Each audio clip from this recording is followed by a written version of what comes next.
Hello and welcome to a very special episode of the Peter Mackay Motorsport podcast. Today I am with JCW Mini Challenge driver Ronan Pearson, a local driver here in Edinburgh in Scotland. Now, Ronan, welcome to the show. Great to have you back. We were saying before the broadcast, we were saying that it seems a lifetime ago that we were chatting last time in December when you were testing the Mini before the season. Yeah, I know. Thank you, Peter. It's good to be back. You're right. It does seem like a lifetime ago, and especially in this crazy 2020, we couldn't really see what was ahead of us when we did that first podcast. But yeah, it's good to be back. I can imagine. Of course, last year you had an incredibly successful year, winning the Renault Clio Cup and now progressing to the British Touring Car Championship paddock, live racing on the television on ITV4 at the weekend, and obviously going into a highly competitive championship in the Mini Challenge. Tell us about your decision to move from, once after winning the Clio Cup, the decision to why did you choose the Mini Championship, and just give our listeners an impression about what you and your family have got to go through to try and put that deal in place to be able to go and compete. So we made the decision to move up because it was our only choice, really. I'd proven myself, and the next step for me after that was to break into the TOCA package. We did have a clear route back in a year and a half ago when the Clio Cup was still running, before they announced that it was no longer going ahead after 2019. We were always going to step up to that. So obviously our sights and aims changed, and yeah, the Minis were announced to be on the TOCA package as of this year, and really it was kind of pushed by some sponsors, really, that this is where we need you to be, we want you to be, and where you deserve to be, really. Mm-hmm. So yeah, as long as, providing we could get some sort of package together, it was a no-brainer that was always going to be the next step for me. Mm-hmm. And to give people an impression of the step up. To be honest, I think I'm still trying to find the words and sum up how big a change in level it is. Mm-hmm. In every aspect. Yeah, it's just like night and day from what we've been doing. Now that's I would say just the off track side of things has been the biggest change. On track, it was always a guarantee that the grid would be full and really close and competitive racing. The level of that, from where I've come from, yeah, that's increased. It's harder, it's more competitive, as shown from the first weekend there, where I think the top 16 of us or something were covered by 1.5 seconds, and I finished race 2 in 15th, and my lap time was 9/10 off the quickest in that race. So yeah, it's very close, but it's more the off-track side of things, like you're trying to find the budget, your commercial side of things, trying to put a package together to actually be able to do this. And during pre-season and then into lockdown, which basically extended the pre-season far more than I think anyone would like. Give us an idea. Obviously, you've got some brilliant, like you say, you mentioned the commercial aspect. You've got some a select few people who have been instrumental to getting you and the car on the grid. Tell us about who they are, how you approached them, how those kind of relationships came together, and how do you go about that as a young racing driver to go to business people and say, help me out. I can give you value in return. Yeah, you're absolutely right there, Peter. Some instrumental sponsors to be able to allow me to do what I'm doing. I say it all the time, but without them, it's just not possible. I think it's kind of clear through social media, etc., that the biggest driver of things, the most instrumental sponsor partner of mine is William Walk, Edinburgh Limited. Alan Walk, he's just incredible. The opportunities that he's given me, but I've got so many sponsors now who are all a massive part of this to get me out on the grid. I've got JRF, Johnson Rig and Fife, Cobra Sport, Rentec Auto Care, D&J Recycling Limited. I'm trying to think. We've actually done so well, to have all these partners on board. Apex Networks, that's my dad. Yeah, it's huge to have it means a lot to have all these companies backing, the backing from them to be able to do this. Again, I can't say thank you enough to them all. And really, with motorsport, the more years you go through it, you do find that it's who you know to a point. It is pretty tough. It's so hard to find new sponsors that know exactly what you're doing and want to be involved. Through the winter, work tirelessly to find new sponsors come on board. Obviously, it's a lot more difficult now with the circumstances of this year to acquire new sponsors. So for me, it's a constant battle. Budget wise, I'm always trying to find more sponsors, more partners. But yeah, it's going really, really well. That side of things.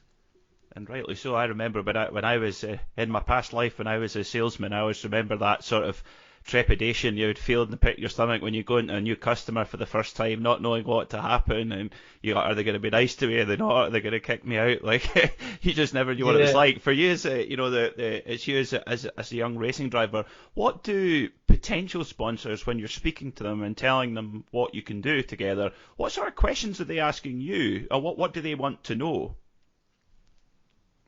It's all about how you can help them, how you can raise awareness of their brand, promote their brand, what they can get back from investing in me, becoming partners of me. That's the only way to go through your motorsport careers, approaching these companies, and it's the less about me, the better. It's you educate them on what you're doing, obviously the level that we're at, etc., and what we can offer. But it's about what the benefits are for them, what we can give back, give them value for their money. And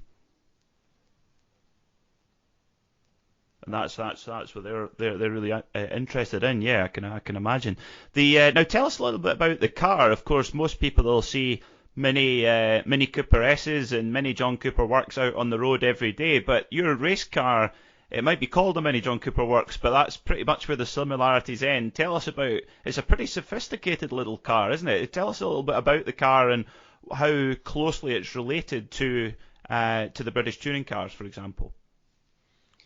It is, yeah. Sophisticated, that's a very good word to use when it comes to the car.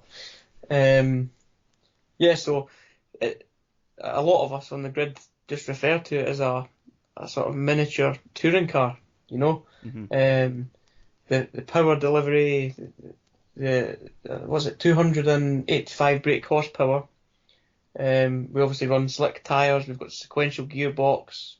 The car's turboed.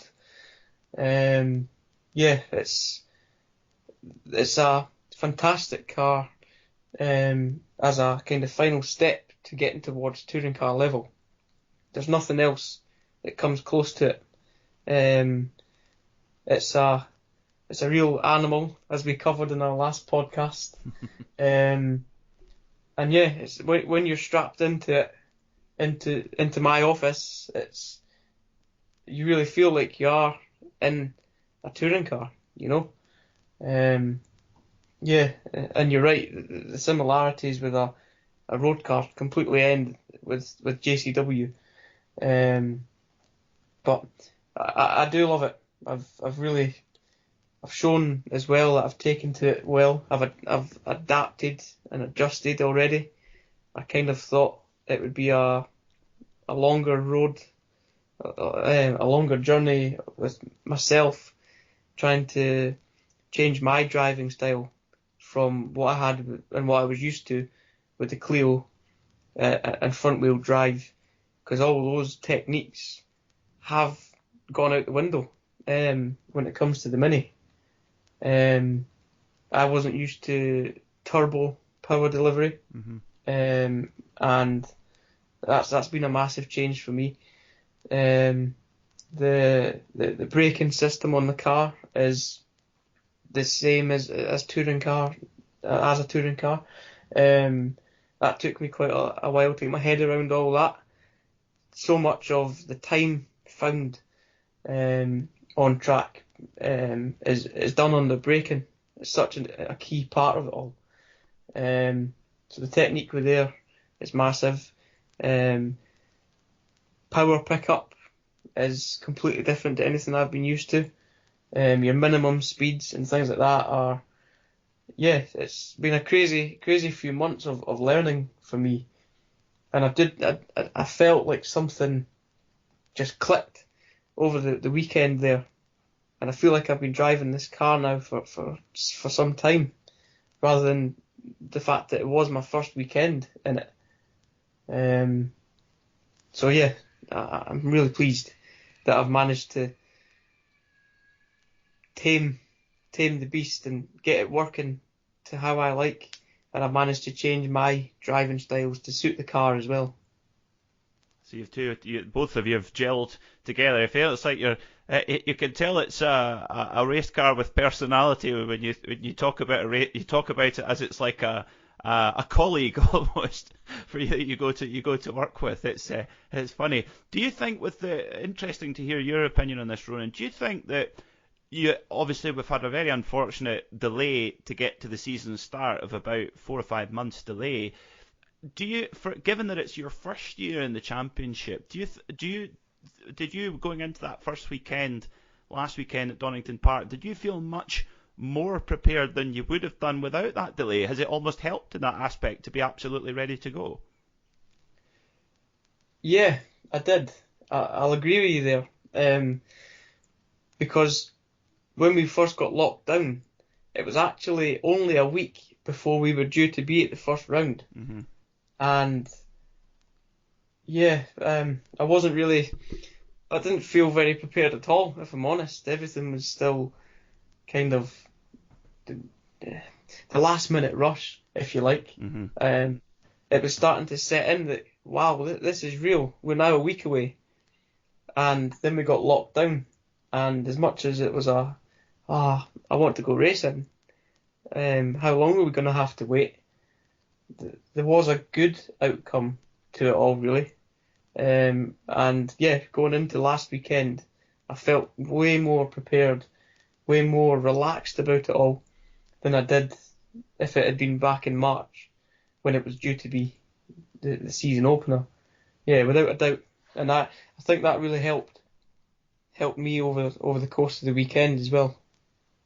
Yeah, I can imagine. And of course, during lockdown, of course, getting to the track wasn't an option. Even for a long time, go-karting wasn't even an option. I mean, what did you do while you're in that lockdown time and knowing that all your competitors are in the same boat?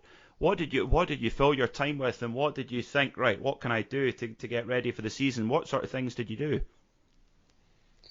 So through lockdown, as soon as lockdown started from the first day, obviously gyms and stuff were closed, and I've just trained every day, sometimes twice a day, throughout the full lockdown period, fitness training. I'm the fittest I've ever been. I've gone. It's a part of me that is noticeably different, but people don't actually know, how much I've been putting in away from the circuit as well. Mm-hmm. The commitment. I've managed to lose 22 kilograms. So yeah, a massive You're achievement. joking. 22? No, Oh my word. absolutely not. Yeah, it's visibly you can see the difference if you haven't seen me for a while, Yeah, so as soon as lockdown happened, I was just so focused on training, really, to make sure I was in the best shape I could be for when we come out of this. I've got my sim there, but I never really used it too much because it's not realistic in my opinion. It's good, it can be good fun and stuff, and it's good to be in a race on your simulator and remember what it was like, but you're not strapped into your car in a race situation. Your heartbeat isn't beating anywhere near as fast as it would be when you're trying to set your outright best qualifying lap. You're sat there in your shorts and t-shirt. You're not in your 3 layers of fireproofs with your helmet on, etc. So for me, it was just about make sure I was as fit as I can be coming out of it, and that's really, really paid off, especially last weekend with the heat. Yeah. The heat we were experiencing. And I came away from the weekend, had a 5-hour drive home. Didn't even feel tired. I didn't even feel tired or fatigued after the races. Whereas I can openly say that when I was in the Clio or test days back at the start of last winter there, every time I got in the car I was dripping with sweat and feeling like I needed a relaxing seat, So yeah, that's been a massive, massive benefit to come out of lockdown for me. We also had the car with us, so we could make sure that was sweet, really. Mm-hmm. But yeah, it's been a long few months of not a lot of action, really. Yeah, goodness me. I have to say, I'm still honestly, you can't see me on the camera, but I've my mouth is my chin is almost on the floor because you didn't have 22 kilograms to spare in the first place. But that's unbelievable amount of weight loss. I mean, do you, in terms of give our viewers an impression about in terms of the weight? Obviously, weight in motorsport is incredibly important for performance for the car. Does that weight loss of your body weight, does that give you just the actual loss of the weight, let alone the fitness benefits? Does the loss of the weight help you and the team to get the car set up better, or is that like a kind of free kick over your competitors, or how does that work?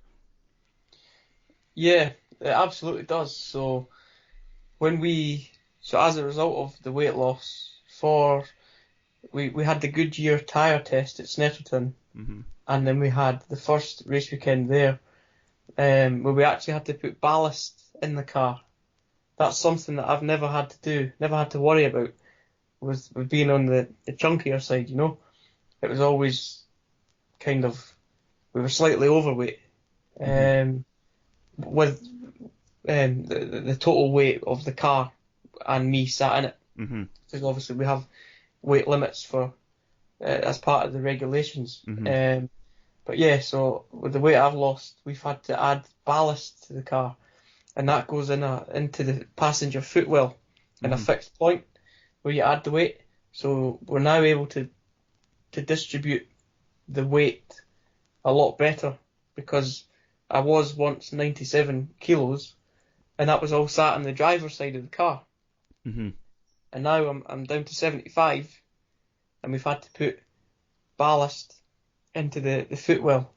I won't go into the details of how much or anything, that's secret, but Quite right.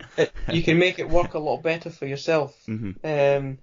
That the weight distribution of the across the car, and then also in the car, and no matter if it's a test session or a free practice session, qualifying or a race, it's imperative to have a good stamina, because it gets really hot in the cars, and your heart's constantly pumping the blood around you. These cars certainly keep your heartbeat raised a bit more than some other cars as well. And yeah, I've really seen the positives and benefits from that, with increased overall stamina. I can imagine. It was interesting on the ITV4 commentary, and it's amazing to think that there's so few sports now that are available on free-to-air television, but the British Touring Cars gets virtually the whole of Sunday to watch. For anyone who's got a TV aerial can watch it. And Paul O'Neill on the commentary, I don't know if you heard it back, he was constantly talking about how tricky to drive the cars are, and how much of a handful they are. Try and, from your perspective as one of the drivers, try and give us a perspective about what is it that makes these cars so kind of, he used the word like knife edge quite a lot. What is it specifically that makes them such a handful and such hard work? Yeah, knife edge, yeah, that's a good way to put it. To be fast in the JCW, you have to be on a knife edge. You can't afford to circulate each lap at 95%. You have to be 100% taking the bull by the horns, and you're driving the car. Because a lot of the time, it can either be easy to, or people might slip into the fact that the car's doing what it wants to do itself, and they're just being, they're steering and they're using all their inputs, but you can slip into a point where you're not the one driving the car's driving you. And to be fast in this mini, you absolutely at all times have to be 100% with it, and fully committed. I think what makes it quite knife edge is the cars are it's a short wheelbase. It's an even shorter wheelbase than the Clio that I was used to. It's more powerful. They're incredibly light cars. I think overall the car's very, very lively at the rear end. A lot of oversteer, and it's quite difficult to find a setup with the car where you can kind of predict that the oversteer is going to happen. A lot of the time it's quite snap. It's like a switch. You either are having a moment or you're not. Again, I was probably quite lucky and quite privileged with the Clio, because it was rare to have a big oversteer moment. If you have oversteer in a front wheel drive car like the Clio and stuff, it's your own driver inputs to induce that. To the term steer from the rear is how to be fast in a front wheel drive car, and to not chew your tyres up as early into a session or race. It helps your outright lap time too. And with the Mini, it's very light, and kind of, you can't afford to be tense with your inputs and your arms especially, because if the wheel feels constantly light in terms of the way the car's balanced through the corners, and it's a lot of the time what I'm experiencing already is you're dancing that car around with your feet, with your inputs on that throttle pedal and brake pedal. But I actually really like the car in the dry already, and that's after only one weekend in the dry, because we went into Friday without any dry running. But yeah, Paul O'Neill summed that up well, saying knife edge. And there's no, to be honest, it's such an incredible feeling when, as soon as that first race came about, and you get off the grid and you slot into your race position and into a kind of try and find a rhythm in a race and attack and defend. And you can see visibly we're all dancing our cars about bumper to bumper, a real swarm of bees. It's such a big pack that you find yourself in. There's no greater a buzz really, and I didn't actually take that into account going into the weekend. I didn't think about what will it feel like to be in that race situation. You just deal with it when it comes. But yeah, it didn't raise my heart rate, but it certainly put a big smile on my face after that first race simulation, that situation where you're bumper to bumper, you're making overtakes, you're defending. It's absolutely incredible. Funnily enough, you almost took. I'll have to think of another question now, Ronan, because I was about to say I bet you had a smile on your face in that first race, but that's brilliant.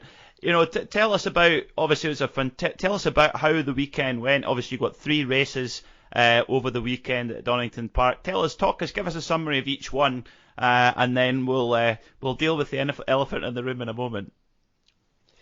Yeah, we'll come to that in a minute. To be honest, it's amazing. I've got a list of positives as long as a toilet roll from the weekend. From the Friday morning right the way through, we made fantastic progress. Like I've already mentioned, we hadn't had any dry running until the Friday. Everything we've done has been in the wet, unfortunately. That's just the way it pans out sometimes with the British weather. Mm-hmm. So yeah, we went into Friday and really pretty relaxed because as a whole, I'm learning, my mechanics are learning the car, what to give me setup wise, etc. We went into the weekend with not too many kind of expectations. Deep down, I always set myself kind of expectations and what I want to achieve on a weekend. So deep down, I knew what I kind of wanted to happen. But you can never be too sure. I went into Friday not knowing how I was going to fare against the rest of the pack. Mm-hmm. So we bolted on our 4 brand new slicks because that's what we had to do with the way the tyre rules and regulations are for the season. Went out for free practice 1 and had a couple of issues, an issue that cut the session short for us. But first of all, it'd been my first time back out on track in I think it was about 4.5 months. Wow. So it was a case of getting back in the saddle and trying to chip all that rust away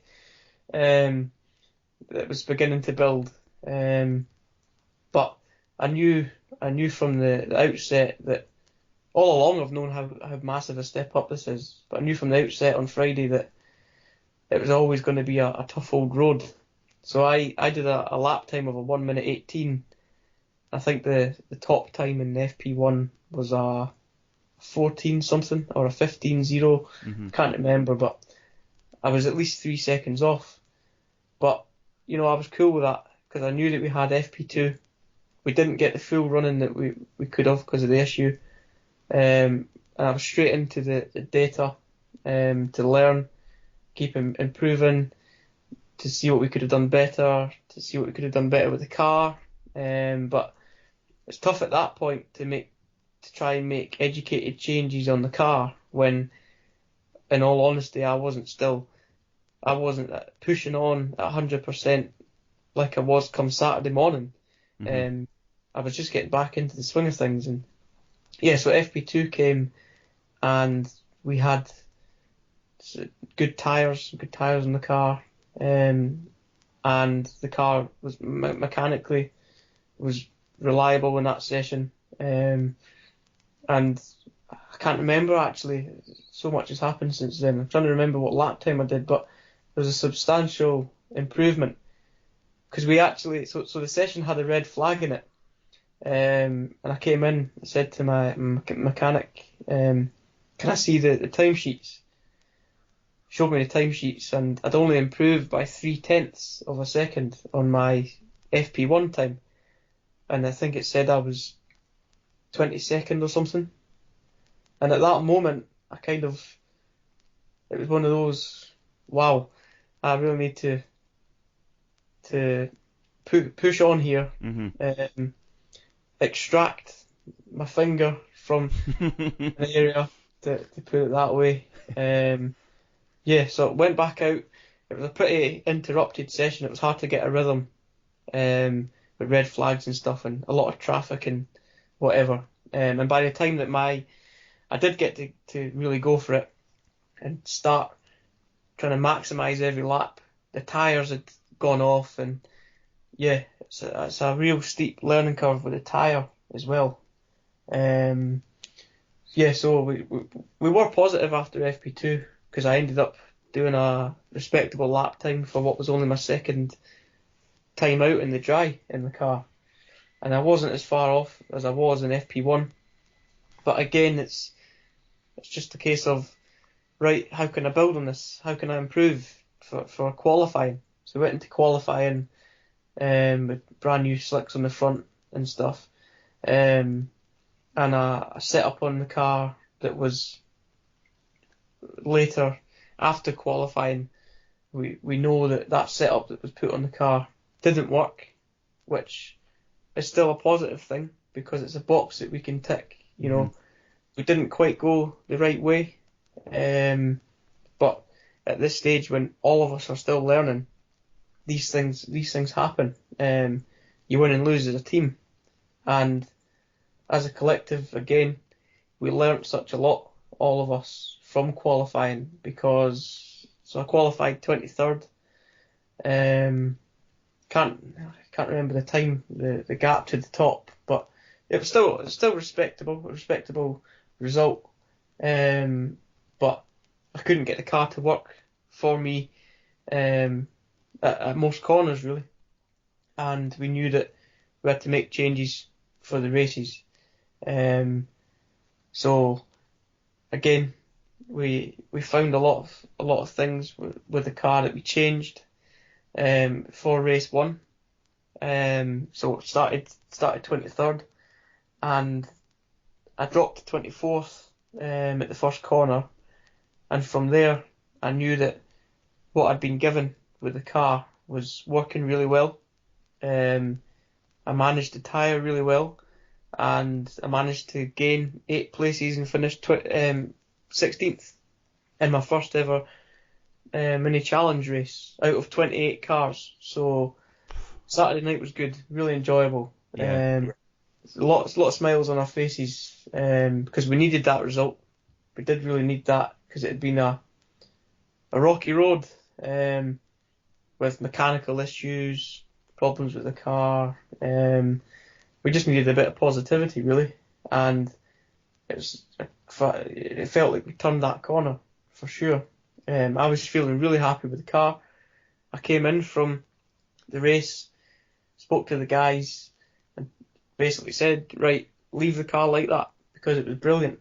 I'd managed to find a total, by this point, a total of 2.5 seconds. Wow. From free practice 1 to race 1, and as well as making up 8 places.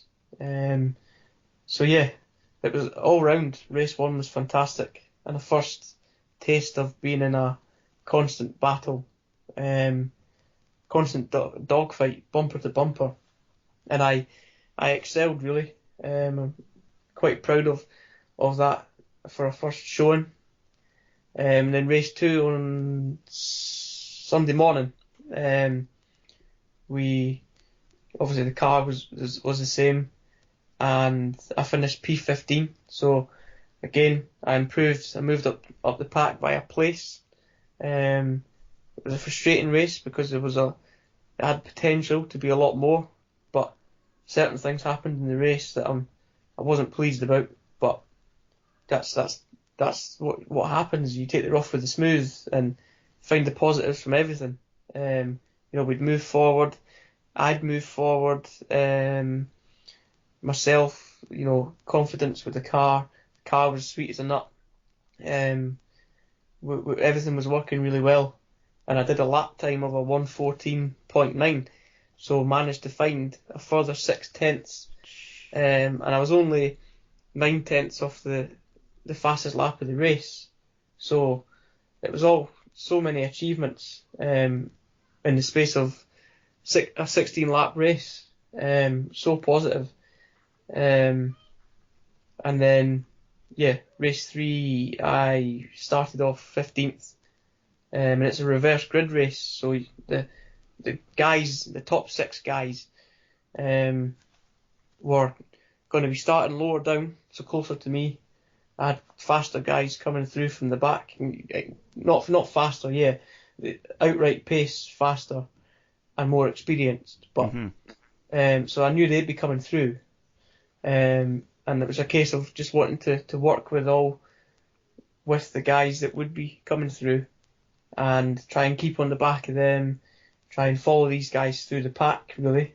And we had a really good tyre selection, 2 fresh front tyres, because we'd worked our strategy that way to give me the best chance come the reverse grid race.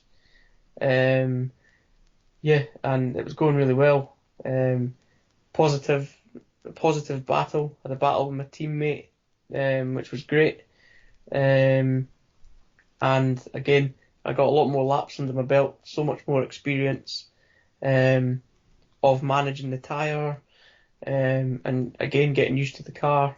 We'd put new front brake discs and pads on for race 3 because we needed them anyway. But it's amazing just learning the differences with a brand new set of discs and pads on the car.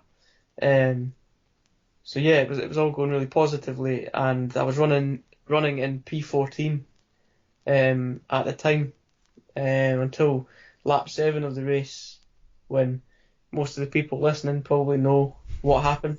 I'm sure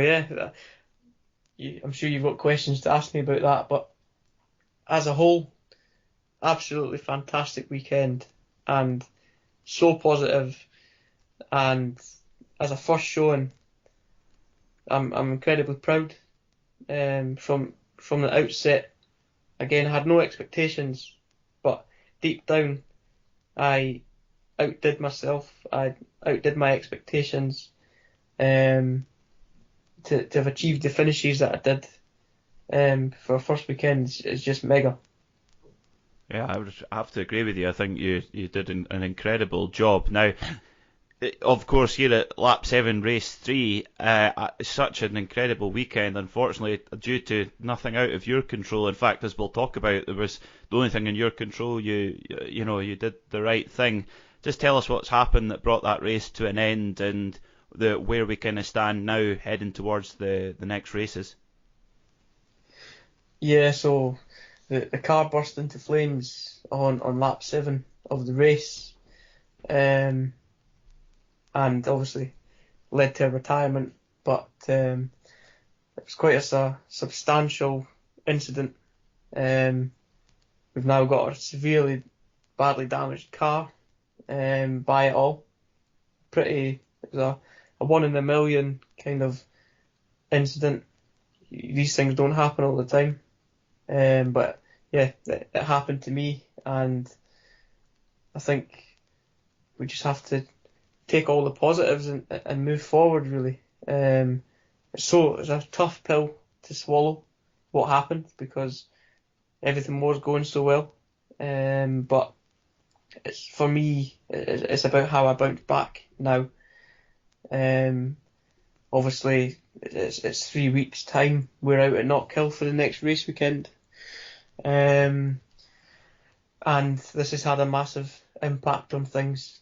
I'm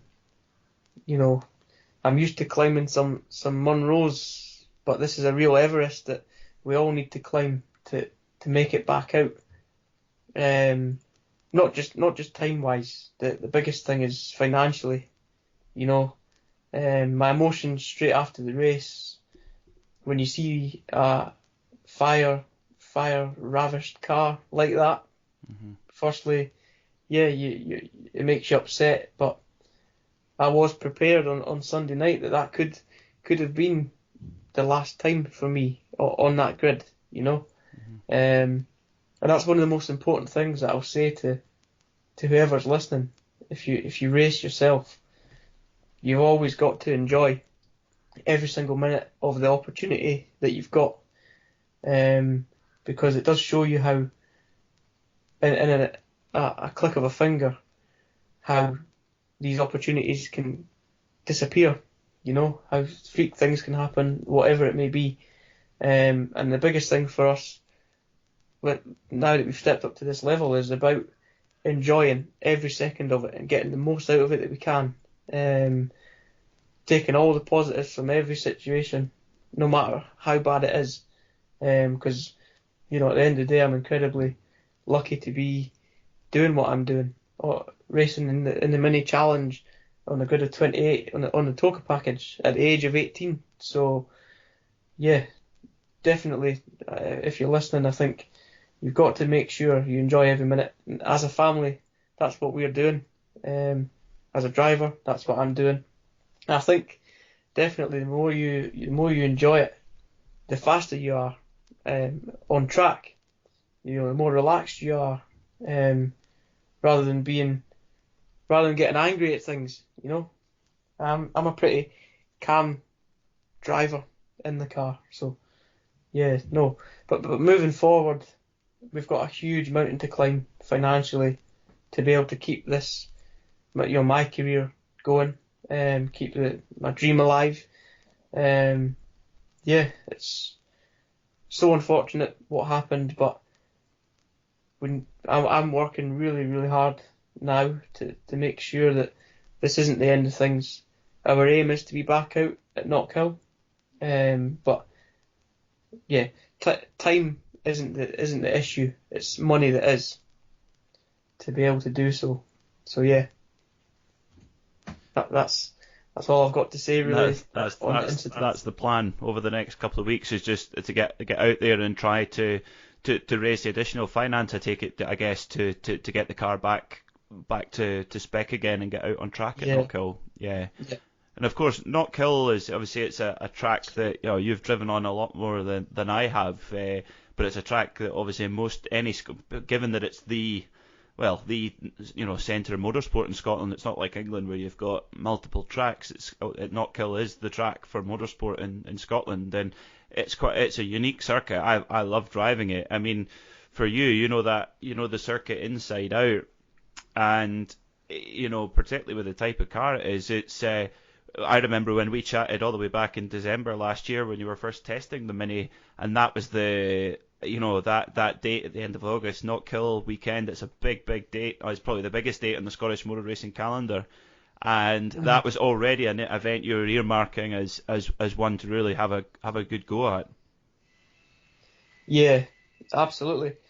It's the highlight of your season, always having a home race. And obviously it would usually be with crowds of 30 to 40,000 people on the banking. That will probably be quite a bit different this year. But yeah, no, it's the real kind of one of the best weekends of the season. Just from I'm never one to believe in the home advantage. That's not at this level for sure. But just having most of my sponsors there that are Scottish based, and family and friends, you know, everyone that supports me would usually be able to attend, and just something about it just feels special, really. You know, working there, well, I was working there before, obviously COVID and stuff, and I can't wait to get back there. But when it's a place of work for you and stuff, and you've got friends that you work with that work there, that will be working there on that race weekend. Yeah, everything just feels a little bit different. But you know, I was, and I still am really, really looking forward to that weekend. I really hope we can pull this off to get back out. 'Cause you never want to miss your home weekend. You don't want to miss any weekend. But yeah, so 3 weeks time, it's my home weekend, and just hope that between now and then the good things shine down on us. Yeah, we'll keep our fingers crossed, and of course it'll be a home race for Aidan Moffat, local driver, but particularly for Rory Butcher, who's obviously a guy you know very very well, and has had a very good weekend at Donington Park in his new Ford Focus. I know that you and Rory talk regularly. Has he had any words of wisdom for you over the last week or so after getting back from Donington? Yeah, it's brilliant having Rory as a shoulder for support, and his input. I'm sure you won't mind me saying, but we spoke on the phone for like 50 minutes whilst we were both driving home from Donington on Sunday. And it was mainly me doing the talking and just turning it all into taking the positives, to tackle this real bad situation. Just reviewing the weekend as a whole and things. But no, Rory definitely keeps you positive, keeps that positive mindset for sure. I can imagine, like you say, a good guy to have in your corner. Now, but before we finish, Ronan, of course, I'm sure the people listening will be wondering how to follow your progress, both with getting ready for Knockhill and the races that'll come after that. How do people get in touch, and how do they follow you on social media and stuff like that? Well, so I'm on Facebook, Instagram, and Twitter. Just Ronan Pearson Racing. And yeah, I post like every second day, between weekends, and every day updates from every single session on a race weekend. So you can keep up to date with all the ongoings between now and then, and going forward on race weekends, updates on there. We've also got TSL timing that you can watch Friday and Saturday. My progress on that through the live timing website. We usually put the link up for that as well, so people can watch. Of course, we're also live on ITV4, so people can watch the race live, which a lot of people did on Sunday there. And yeah, it was a strange way to mark my live television debut. But yeah, so moving forward, people want to keep an eye on things. Social media, all my media pages are the place to keep a lookout. Fantastic. Now, and also, final question before we let you go. I remember now that when we had our first chat and talked more about kind of general career when we chatted back in December, I didn't ask you a question that I ask all the people that I interview, which is it means that you've got a wish from the racing genie. So I don't know if you've heard any of the other ones we've had. I had Alan McNish on a couple of weeks ago, and his answer was really interesting. So the question is, you can drive in any race in the world, in any event you like, in any car you like, and you've got to choose one teammate. What would you choose? Don't put me on the spot, Peter. I don't like that. That's my job.